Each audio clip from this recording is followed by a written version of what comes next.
Housekeeper Keisha Williams thought she was just changing sheets for another arrogant billionaire guest until she saw the red marks spreading up Logan Hayes' legs.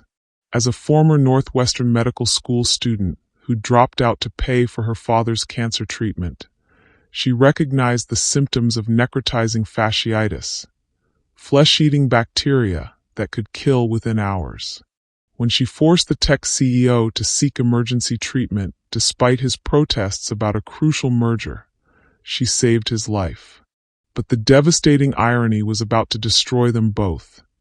Logan's company, Hayes Healthcare, was the same corporation that had shut down the charity care program that could have saved her father's life. The billionaire whose life she'd rescued was the same man whose policies had killed her dad and forced her to abandon her medical career. Now, as Logan faced the truth about his empire's human cost, he had to choose between protecting his profits and proving he deserved the second chance Keisha had given him. If you're enjoying this story, don't forget to hit that subscribe button, like this video, and comment where you're watching from. Your support helps us bring more powerful stories, and trust me, you won't want to miss them. Now let's get into the story. Keisha Williams pushed her housekeeping cart down the marble-floored hallway of the Ritz-Carlton Chicago's penthouse level, checking her phone for the third time in 10 minutes. Her shift at the hotel would end at 6 p.m., giving her just enough time to catch the 6:30 bus to her night job at the medical billing company. 2 jobs, 16-hour a day, all to chip away at the mountain of debt that had forced her to leave Northwestern Medical School in her 3rd year. She paused outside the door to the presidential suite, steeling herself for another encounter with the most demanding guest the hotel had ever hosted. Logan Hayes, CEO of Hayes Technologies, had been staying in the suite for 3 weeks while overseeing a major merger, and his reputation for impossible standards preceded him. Remember, the head of housekeeping had warned her on the first day, "Mr. Hayes wants everything perfect. No wrinkles in the sheets, no water spots on any surface, and absolutely no personal interaction unless he speaks to you first." Keisha knocked softly on the door. "Housekeeping. Come in," came the curt reply from somewhere inside the sprawling suite. She found Logan Hayes exactly where she expected him, hunched over his laptop at the dining table, surrounded by financial documents and empty coffee cups. Even seated, she could see he was tall, probably in his early 30s, with dark hair that looked like he'd been running his hands through it, and the kind of sharp jawline that belonged on magazine covers. He didn't look up when she entered, didn't acknowledge her presence in any way. Typical for a billionaire who probably saw hotel staff as invisible. "I'll start with the bedroom," Keisha said quietly, more to herself than to him. "Fine. Just don't touch the papers on the desk," Logan replied without lifting his eyes from his laptop screen. As Keisha worked, she found herself glancing occasionally at the man who controlled one of the most powerful tech companies in the world. Hayes Technologies had revolutionized cloud computing and made Logan a billionaire before his 30th birthday. But up close, he looked exhausted, the kind of bone-deep weariness that came from weeks of high-stakes negotiations. She was stripping the sheets from the king-sized bed when something caught her eye. Small red spots on the pillowcase, and more concerning, what looked like skin flakes on the bottom sheet. "Mr. Hayes?"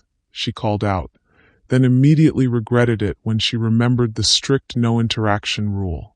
"What?" His tone was sharp with irritation. "I'm sorry to bother you, but there appear to be some stains on your linens that might need special treatment." Logan finally looked up from his laptop, his expression annoyed. "Just throw them in the regular wash." But when he stood up to stretch, Keisha noticed something that made her blood run cold. The cuffs of his expensive pants had ridden up slightly, revealing angry red marks around his ankles that looked nothing like ordinary irritation. "Sir," she said, forgetting all protocol, "I need to ask you something personal." "You need to what?" Logan's voice carried the tone of a man unaccustomed to being questioned by anyone, let alone hotel staff. Your legs. When did that rash start? Logan looked down at his ankles, then back at her with obvious annoyance. It's just contact dermatitis. Too much time in hotel rooms, probably allergic to the laundry detergent. It's nothing. But Keisha had spent 3 years in medical school before her world imploded. She'd seen enough cases in her clinical rotations to recognize when nothing was actually something terrifying. Mr. Hayes, can you show me how far up your leg the rash extends?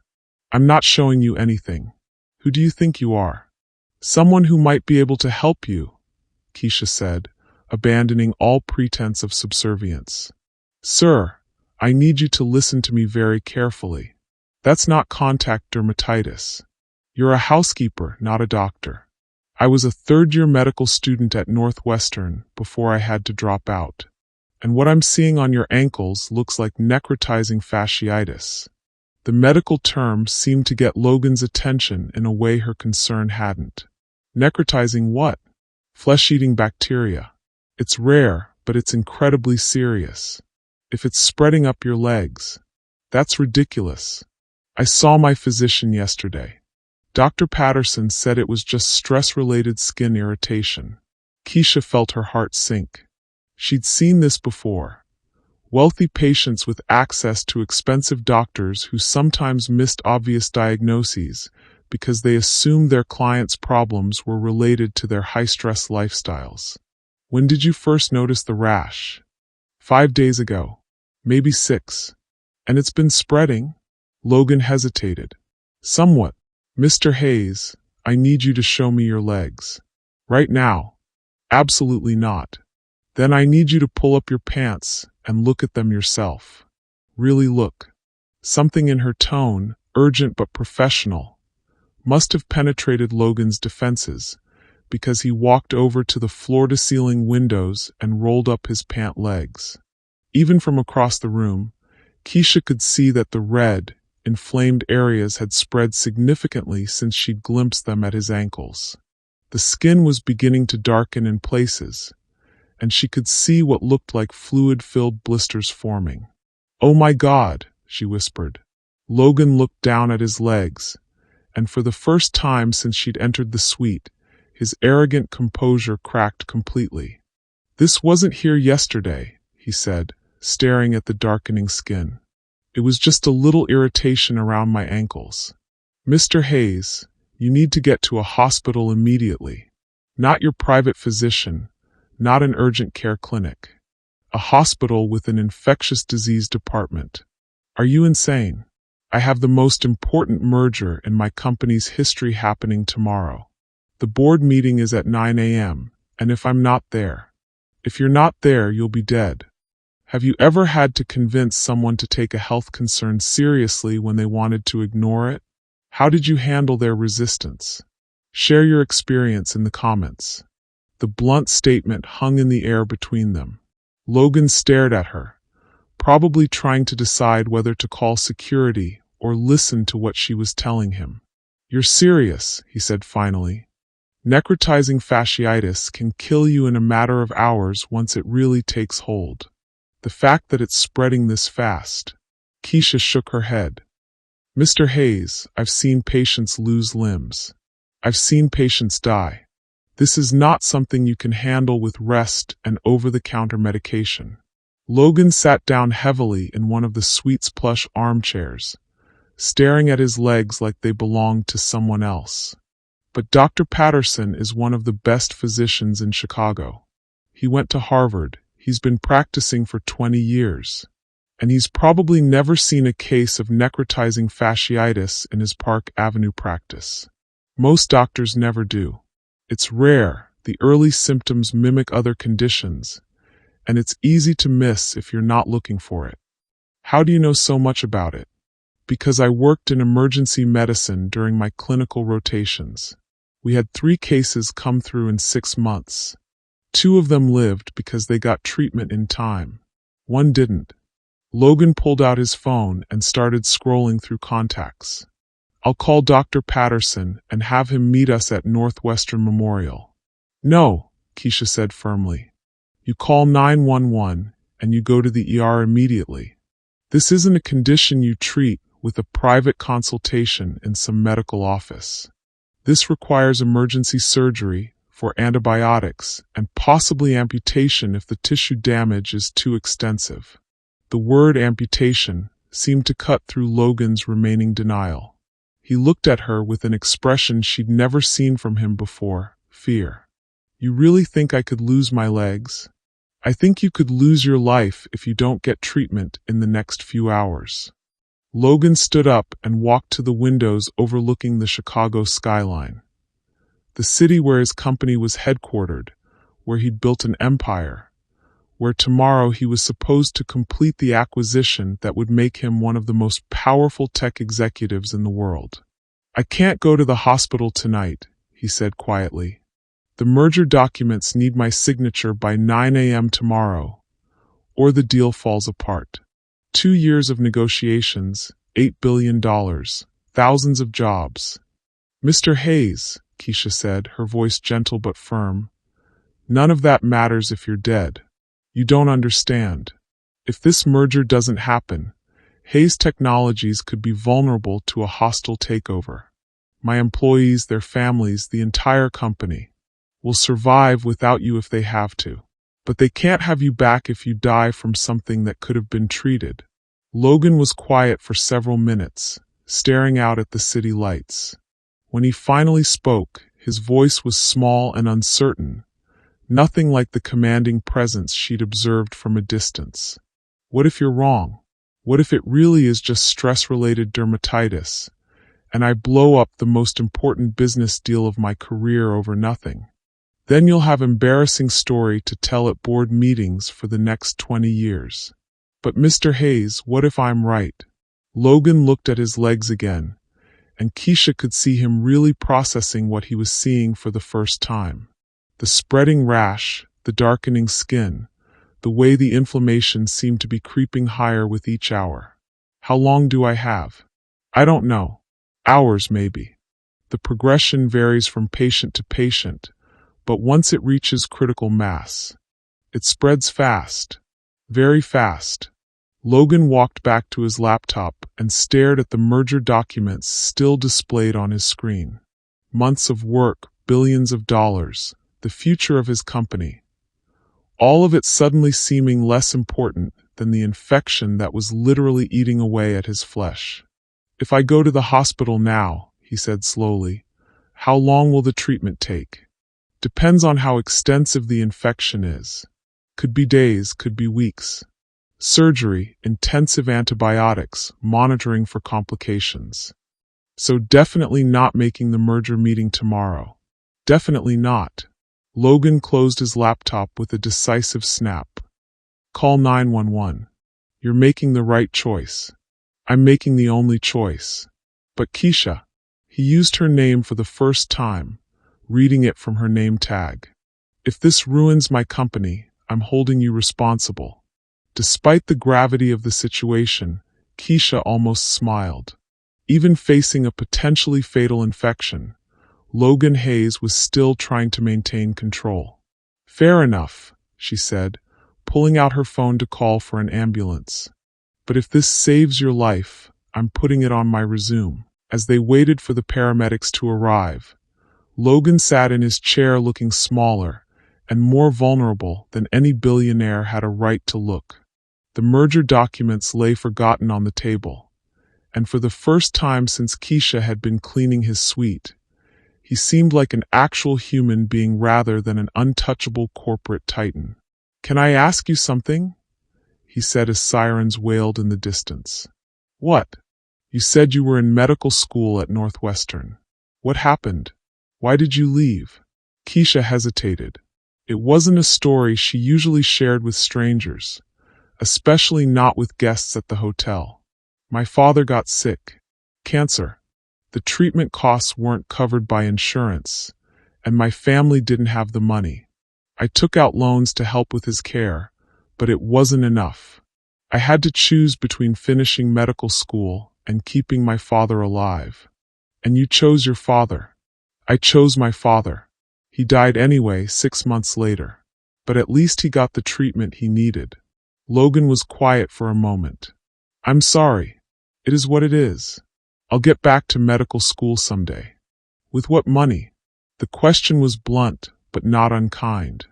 I'm working on it. 2 jobs, paying down the debt little by little. It'll take time, but I'll get there.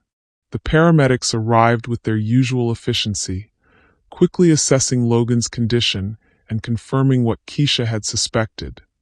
This was indeed a serious infection requiring immediate emergency treatment. As they prepared to transport Logan to Northwestern Memorial, he grabbed Keisha's arm. Come with me, he said. Sir, I don't think. You're the only person who recognized what this was. The only one who pushed me to get help. I want you there. I have to finish my shift, and then I have my other job. I'll compensate you for the lost wages. Please. There was something in his voice, not the commanding tone of a CEO used to getting his way, but the genuine request of someone who was scared and didn't want to face this crisis alone. Okay, Keisha said. I'll come with you. As the ambulance raced through the Chicago streets toward the hospital, Logan Hayes facing emergency surgery for an infection that could have killed him, Keisha had no way of knowing that this moment would change both their lives forever. She was about to discover that the man whose life she'd saved was connected to the same medical system that had destroyed her dreams. And Logan was about to learn that the woman who'd rescued him represented everything he'd been taught to dismiss as unimportant. Northwestern Memorial Hospital's emergency department buzzed with controlled chaos as Logan Hayes was rushed into Trauma Bay 3. Keisha followed at a distance, feeling out of place in her housekeeping uniform among the medical professionals who moved with practiced urgency around the billionaire CEO. Mr. Hayes, I'm Dr. Sarah Kim, Chief of Infectious Diseases, a woman in scrubs announced as she approached Logan's gurney. We're going to need to examine the affected areas and get you into surgery immediately. Logan's eyes found Keisha across the room. This is Keisha Williams. She's the one who identified the condition. She has medical training. Dr. Kim glanced at Keisha with curiosity. Are you a physician? Former medical student, Keisha replied.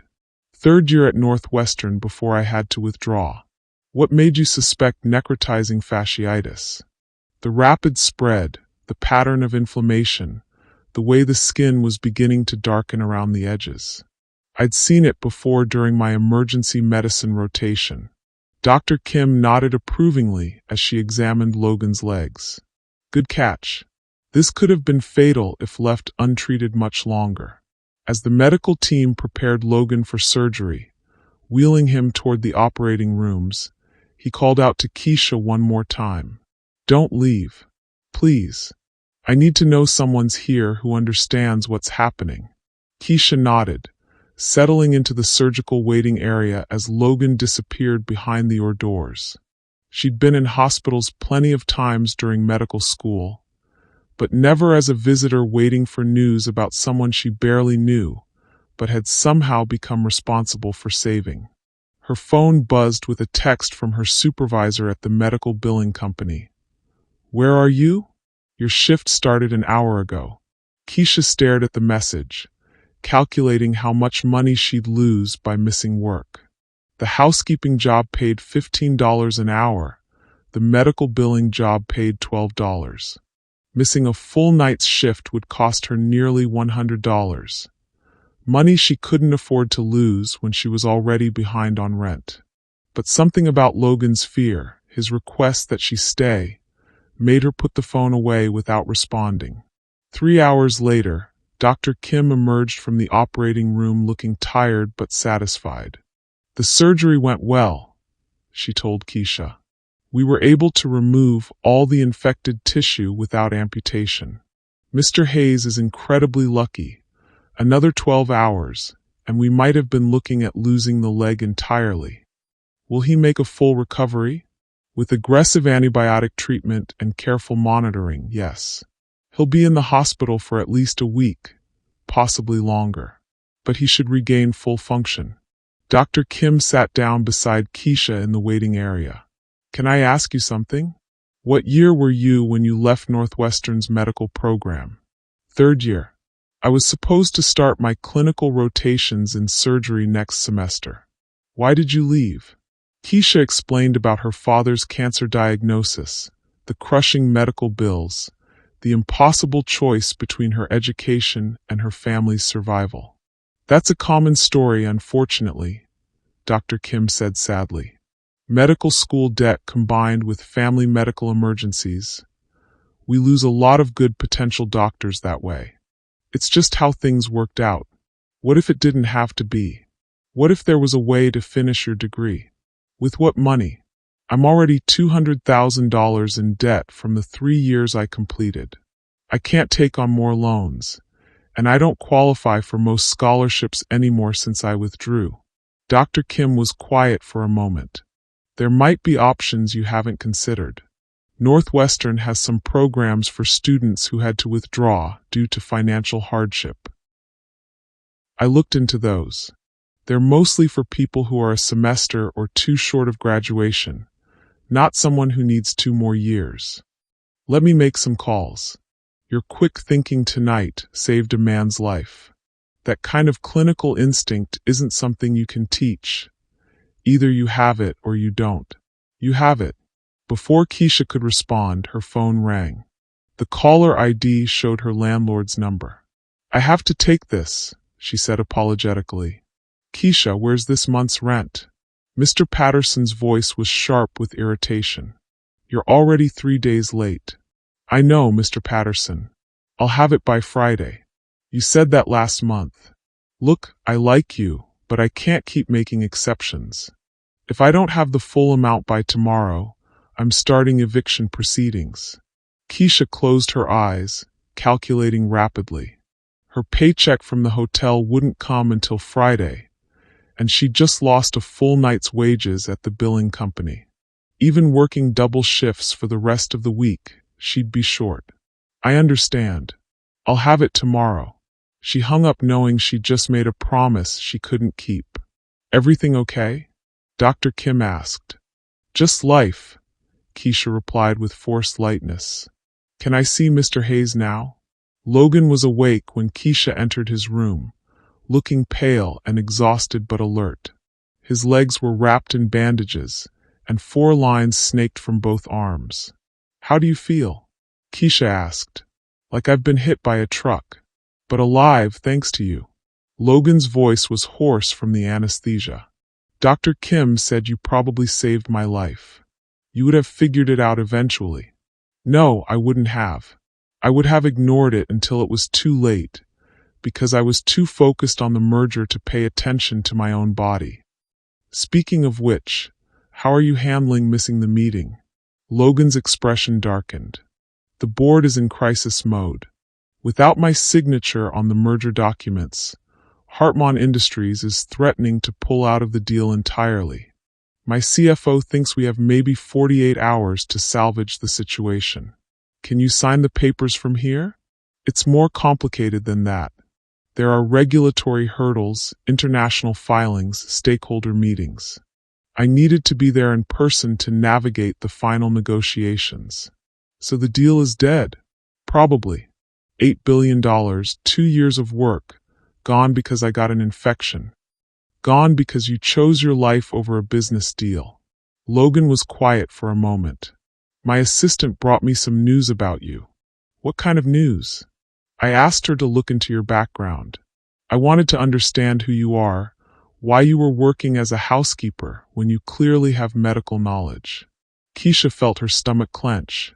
And I learned about your father's medical bills, about the loans you took out to pay for his treatment, about having to choose between medical school and keeping your family afloat. I told you about that. You didn't tell me about the hospital that refused to continue your father's treatment when your insurance ran out. Keisha's blood ran cold. How do you know about that? Because, Logan said quietly, it was Chicago General Hospital. And Chicago General is owned by Hayes Healthcare Systems. The words hit Keisha like a physical blow. What did you just say? Hayes Healthcare Systems is a subsidiary of Hayes Technologies. We've been acquiring community hospitals and converting them to for-profit facilities. Chicago General was one of our first acquisitions. Keisha felt the room spinning around her. Your company is the reason my father died. What? Chicago General had a charity care program that covered uninsured cancer patients.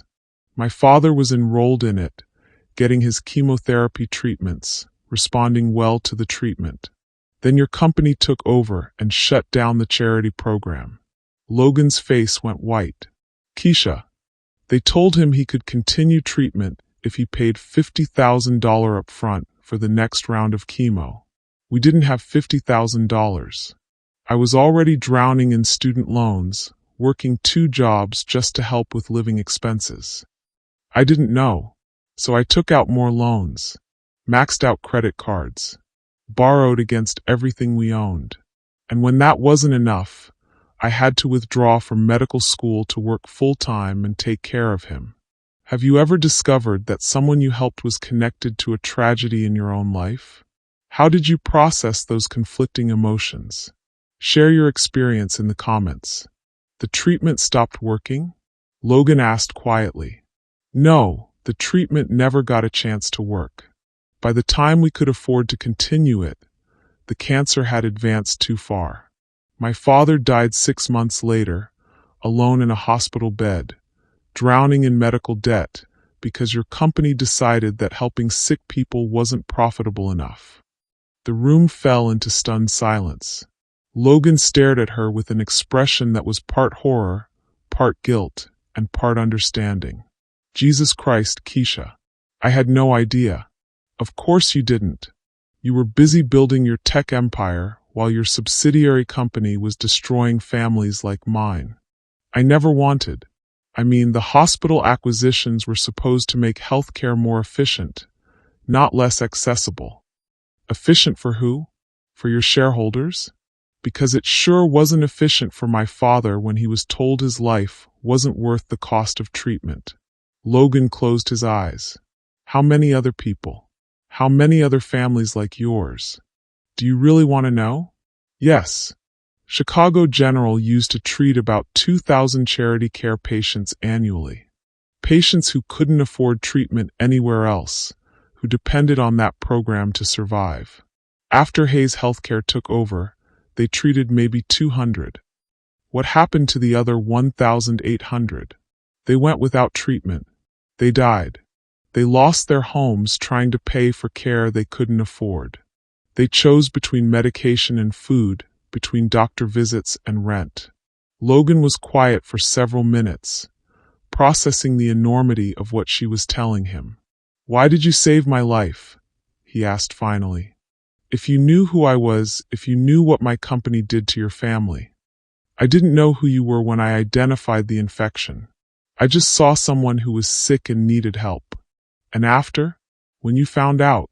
Keisha considered the question. Because that's what doctors do. We help people, even when those people have hurt us, even when it would be easier to walk away. You're not a doctor. I should have been. I was supposed to be. Your company made sure that didn't happen. Logan reached for his phone on the bedside table. I'm calling an emergency board meeting. For what? To reverse the policies at Hayes Healthcare. To reinstate the charity care programs. To forgive outstanding medical debt. To make sure what happened to your father never happens to anyone else. You'll bankrupt your healthcare division. Then we'll bankrupt it. Some things are more important than profit margins. Keisha stared at him. You're serious. Dead serious. You saved my life tonight, Keisha. The least I can do is try to save other lives in return. The board will never approve it. You'll be voting to destroy billions of dollars in potential profit. Then I'll fight them. And if they won't listen, I'll sell my stake in Hayes Healthcare to someone who will run it ethically. Before Keisha could respond, Logan's phone rang. He answered without looking at the caller ID. Logan, thank God you're alive, came a woman's voice through the speaker. The merger is falling apart. Hartman is threatening to walk away completely if you can't be in Chicago by tomorrow morning. Margaret, I'm in Chicago. I'm in the hospital. The hospital? What happened? I nearly died from an infection that I ignored because I was too focused on the merger. Are you okay now? I'm going to be fine. But Margaret, I need you to do something for me. Anything. I need you to call an emergency board meeting for this weekend. We're going to restructure Hayes Healthcare completely. Logan, you just said the merger is critical to the company's future. The merger can wait. This can't. After Logan hung up, he looked at Keisha with determination she'd never seen from him before. What you did tonight wasn't just about recognizing symptoms or calling 911, he said. You forced me to confront the human cost of decisions I've been making from boardrooms and spreadsheets. So what happens now? Now I try to figure out how to undo years of damage. Starting with you. What about me? Northwestern Medical School. How much would it cost to get you back in? Logan, I can't accept charity. It's not charity. It's justice. My company destroyed your chance at becoming a doctor. The least I can do is give you that chance back. And what do you want in return? I want you to become the kind of doctor who fights for patients like your father. I want you to hold people like me accountable when we lose sight of what really matters. Keisha looked at this man who 12 hours ago had been nothing more than an arrogant hotel guest, who now represented both her greatest loss and her potential redemption. What about your company? Your merger? Everything you've worked for? I've spent my entire career building something I thought was valuable. But if that success comes at the cost of people dying from treatable conditions because they can't afford care, then what's the point? You're talking about destroying your own empire. I'm talking about rebuilding it into something worth having. As Keisha sat in the hospital room with the man whose life she'd saved and whose company had destroyed her family, she realized they were both at a crossroads. Logan could return to his old life, his profitable merger, his billions of dollars built on the suffering of people he'd never have to meet. Or he could choose to become the kind of person who deserved the second chance she'd given him. The question was, which choice would he make when the board tried to stop him? 3 days later, Logan sat at the head of the Hayes Technologies boardroom table, his legs still bandaged and his color not quite normal, facing 12 of the most powerful executives in Chicago. The merger documents with Hartman Industries lay unsigned on the table. $8 billion that had slipped away while he'd been fighting for his life in surgery. Logan, said Margaret Foster, his longtime CFO, I understand you've been through a traumatic experience, but we need to discuss the company's future rationally. I am being rational, Logan replied. I'm proposing we restructure Hayes Healthcare to prioritize patient care over profit margins. Board member Richard Sterling leaned forward aggressively. You're proposing we bankrupt our most profitable division. Hayes Healthcare generates 30% of our annual revenue. Revenue built on denying medical care to people who can't afford it.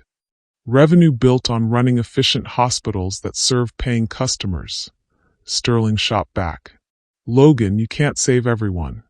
But we can try to save someone. The boardroom door opened, and Keisha Williams entered wearing a simple blue dress instead of her housekeeping uniform. Logan had asked her to attend the meeting, despite her protests that she didn't belong in a corporate boardroom. This is Keisha Williams, Logan announced.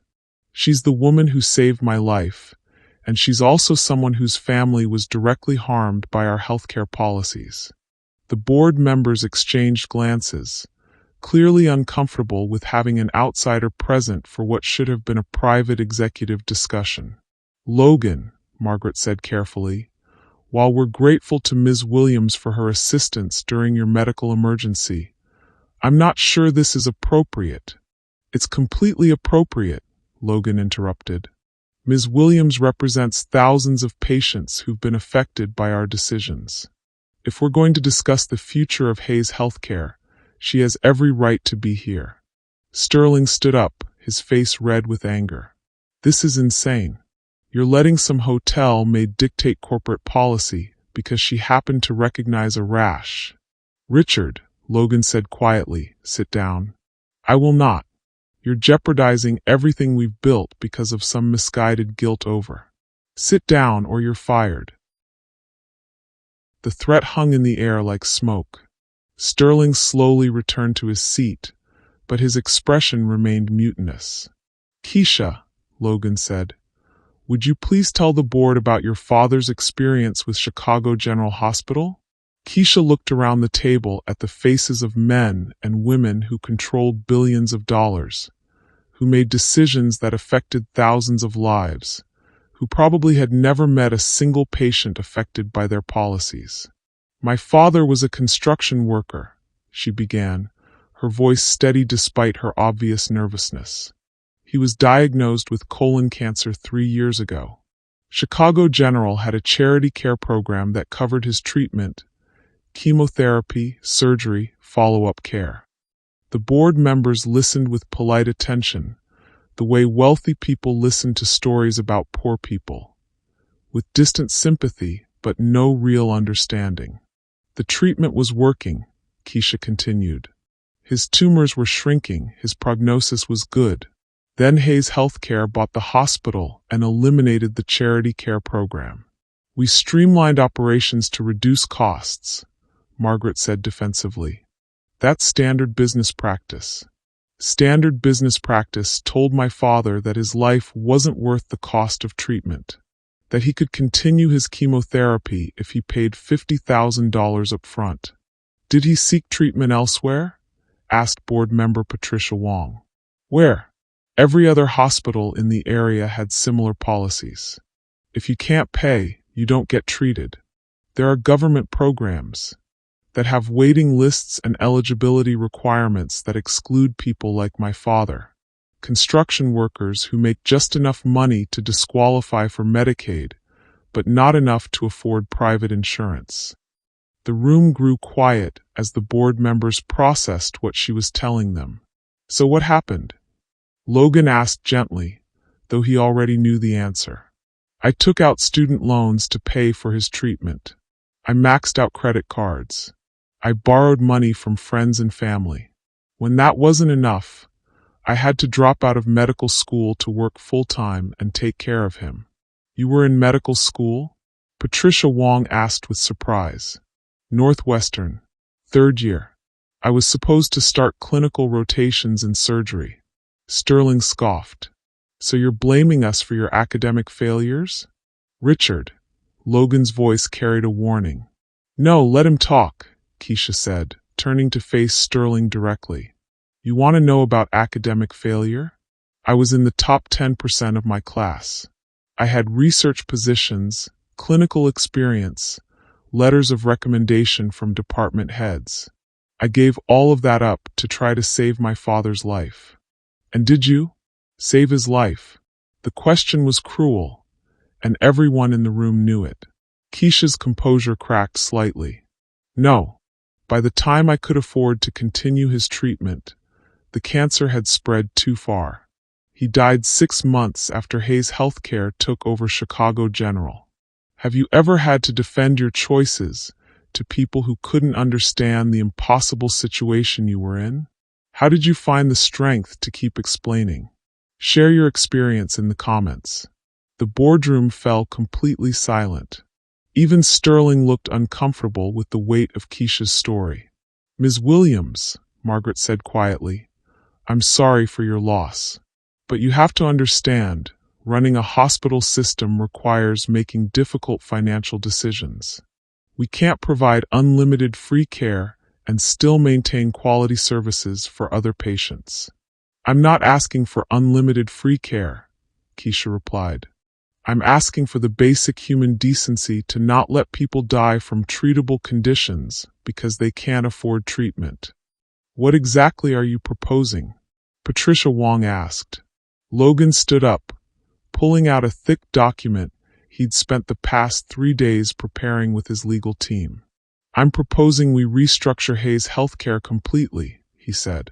We reinstate charity care programs at all our hospitals. We forgive outstanding medical debt for patients who meet income guidelines. We cap medication prices at cost plus 10% rather than market rates.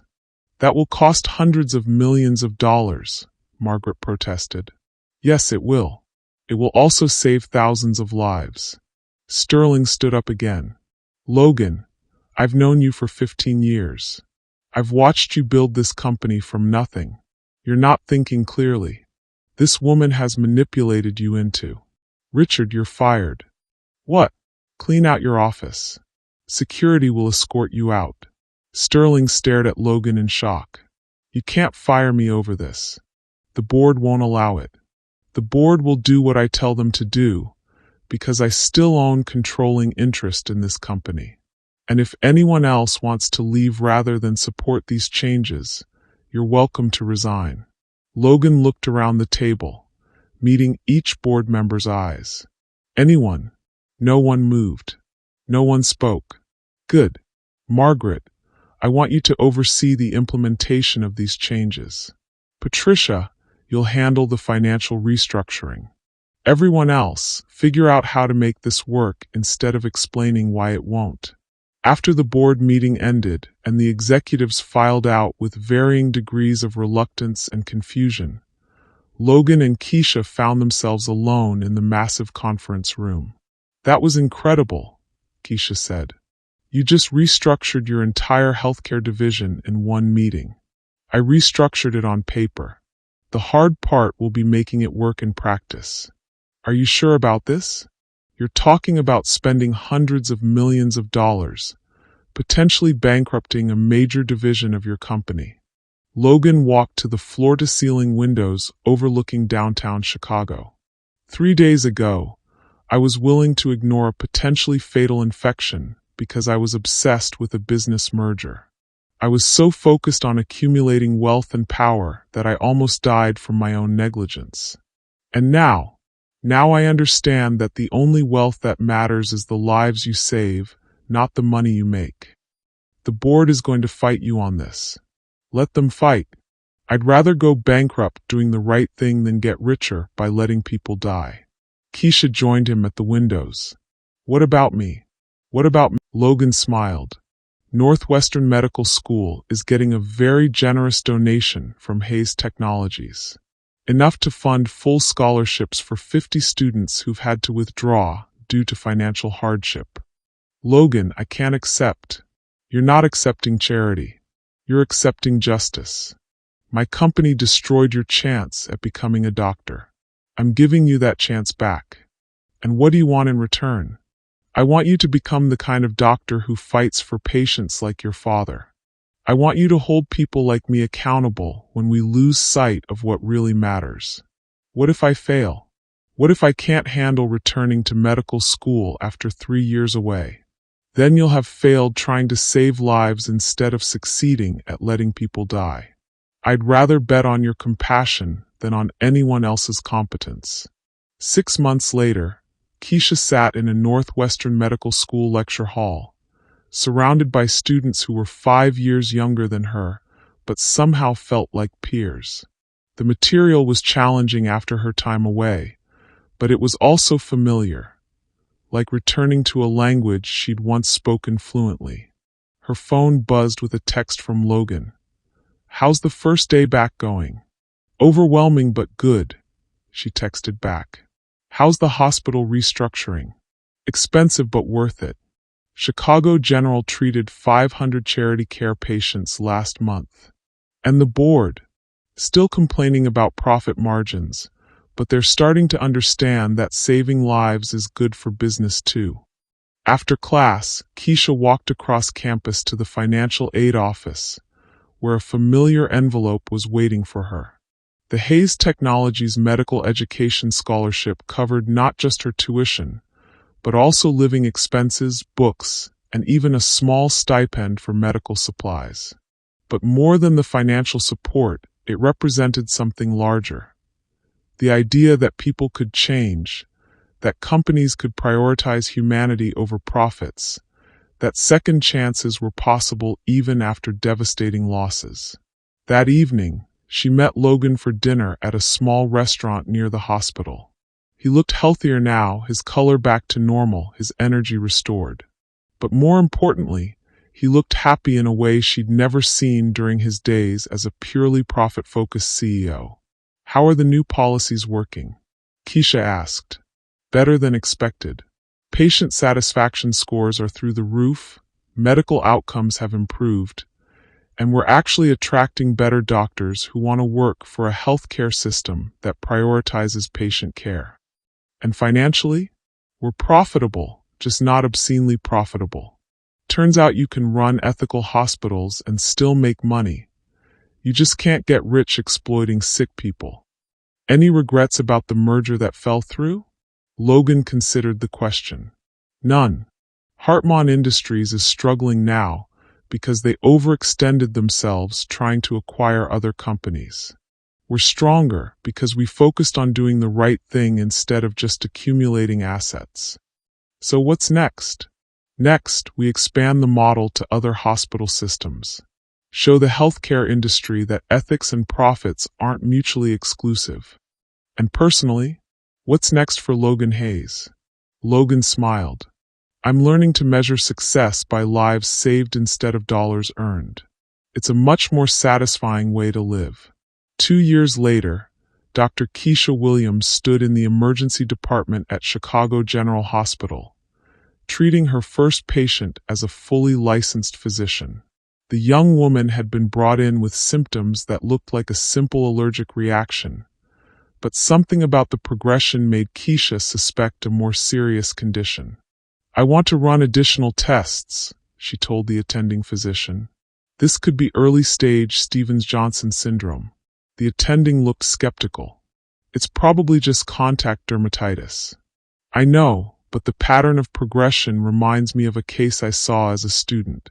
Better to be safe." The tests confirmed Keisha's diagnosis. The patient was immediately started on treatment that would prevent the condition from becoming life-threatening. "Good catch, Dr. Williams," the attending said. "That kind of clinical intuition isn't something you can teach." As Keisha finished her shift, she thought about the journey that had brought her here. A chance encounter in a hotel room, a billionaire's life-threatening infection, a company's transformation from profit-focused to patient-centered. Her phone rang as she was leaving the hospital. Logan's name appeared on the screen. "How was your first day as a real doctor?" he asked. "I saved someone's life by recognizing symptoms other people missed." "Sounds familiar." "It does, doesn't it?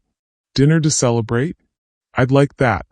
As Keisha walked through the Chicago streets toward the restaurant where she'd meet the man who'd become her closest friend, her mentor, and increasingly something more, she reflected on how dramatically both their lives had changed. She'd lost her father to a system that prioritized profits over patients. But in fighting for justice for him, she'd helped transform that system into something that could save other fathers, other families, other futures. Logan had nearly lost his life to his own obsession with wealth and power. But in choosing to live differently, he'd found a purpose worth more than any merger or acquisition. What do you think it takes for someone to truly change their priorities? Have you ever seen someone completely transform their values after a life-changing experience? Share your story in the comments below. At the restaurant, Logan was waiting at their usual table, looking relaxed and genuinely happy. Over dinner, they talked about her first day as a doctor, his latest initiatives to expand ethical healthcare practices, and their shared vision of a medical system that served people instead of profit margins. "I have something to tell you," Logan said as they finished their meal. "What?" "The Hayes Foundation just received approval to fund medical school scholarships for 200 students nationwide. Students who've had to drop out due to financial hardship, or who come from families that can't afford medical education." "Logan, that's incredible. It's not charity. It's an investment in the kind of doctors we need.